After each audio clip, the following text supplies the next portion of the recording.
சின்னமருமக சீரியல்ல அடுத்தது என்ன நடக்குதுன்னு பார்க்கலாம். இங்க ராஜாங்க வந்து கேட்குறாங்க, "என்ன கண்மணி வந்துட்டாளா? இன்னும் வரலையா? என்ன இவ்வளோ நேரம்? என்னாச்சு?" அப்படின்னு கேட்குறாங்க. "இல்லங்க வந்துட்டுருக்காங்க" அப்படின்னு சொல்றாங்க. இந்த சைடுல ஈஸ்வரி, "அக்கா இன்ன வரைக்கும் காணோம் கண்மணிய. இப்போ வந்துருவா. நாங்க கிளம்பிட்டோம். ஆனா பின்னாடியே வந்து டீசல் போட போறேன்ட்டு போனாங்க. இன்ன வரைக்கும் ஆளையும் காணோம். எங்க போனாங்கன்னே தெரியலையே! எனக்கு ரொம்ப பயமா இருக்கு" அப்படின்னு புலம்பிட்டு நிக்காங்க. இந்த சைடுல நம்ம அண்ணாமலை போய் கேட்காங்க. என்ன இதுவரைக்கும் கண்மணி வரலையா? என்ன காரணம்? ஏய் அப்பயே நான் சொன்னேன்ல, வண்டிய ஒண்ணா போயிட்டு ஒண்ணா வந்துரலான்ட்டு. இப்படி கல்யாணத்த வச்சுக்கிட்டு முகூர்த்த டைம் வேற நெருங்கிட்டு இருக்கு. ஃபர்ஸ்ட்டு என்னாச்சு ஏதாச்சுன்னு போய் பாருங்க அப்படின்னு சொல்லி அனுப்புறாங்க. இந்த சைடுல பார்த்தீங்கன்னா, ராஜாங்கம் பொண்ணும், டிரைவரும் அங்கங்க போயிட்டு லாஸ்ட்ல கோயில்ல வச்சு தாலிய கட்டிடலான்னு போறாங்க. அங்க தமிழ அப்படியே நிறுத்தி, இந்த கல்யாணத்து நடக்காது. அங்க மாப்பிள்ளை கெட்டவன். தாமரையும் அண்ணனும் சேர்ந்து கருப்பண்ணனும் சேர்ந்து கண்டுபிடிச்சுட்டாங்க. இப்ப மாப்பிள்ளைய அரெஸ்ட் பண்ண வந்துட்டு இருக்காங்க. நீங்க எதுவும் நினைச்சு கவலைப்படாத. உனக்கு கல்யாணத்த முடிச்சு வைக்க என் பொறுப்பு. அண்ணி நீங்க சொல்றதெல்லாம் நடக்குமா? நீங்க இப்படி பேசுறீங்க. நம்ம பேச்செல்லாம் அங்க எடுபடுமா? அப்படின்னு கேட்குறாங்க.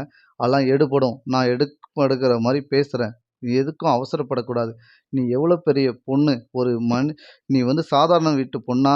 நீ ஒரு ஒரு மினிஸ்டரோட பொண்ணு. இப்படி கோயில்ல வச்சு தாலி கட்டினா, உங்க அப்பா வந்து மதிப்பாங்களா? அப்படி புரிஞ்சுக்கோ. நான் உன் நன்மைக்கு தான் சொல்றேன். அப்படின்னு நம்ம அவங்க கூட கூடிய கணவரும் சொல்லவும், சரி வாங்க போவோம்ன்னு கிளம்பி போறாங்க.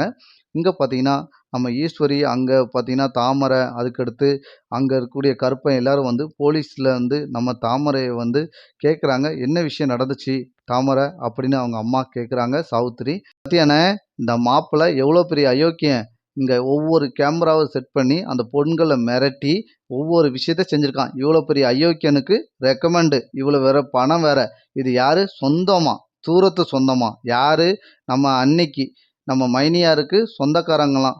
இது எங்க உள்ளவங்க? எங்க இருந்து உள்ளவங்களே பிடிச்சு, இவங்க வந்து ஒரு மாப்பிள்ளையா ஆக்கிற பார்த்தாங்க கண்மணிக்கு. ஆண்டவன் தாம்னே காப்பாத்துனான். அந்த குலசாமிய நம்புறேனே. அதானே இந்த விஷயம் நல்லபடியா நடந்திருக்கு. இல்லாட்டினா தாமரையும், கருப்பனும் போய் கண்டுபிடிக்கலன்னா, ஐயோ! நெனச்சு பார்த்தாலே எனக்கு பயமா இருக்குண்ணே. இந்த விஷயம் மட்டும் கல்யாணத்த முடிச்சிருந்தா, நமக்கு எவ்வளோ பெரிய குடும்பத்தில அவமானமா ஆயிருக்கும். இந்த அவமானத்த பார்த்தாலே எனக்கு ரொம்ப நெனச்சு பார்த்தாலே பயமா இருக்குண்ணே. சேது வேற வந்துகிட்டு இருக்கான். அவன் தங்கச்சிக்கு வந்து ஏதோ வைர நெக்லஸ் வாங்கிட்டு வந்துட்டுருக்கேன்னு வேற என்ட்ட சொன்னாம்னே. ஐயோ! ஐயோ! அவனுக்கெல்லாம் தெரிஞ்சா எவ்வளோ வருத்தப்படுவாம்னே.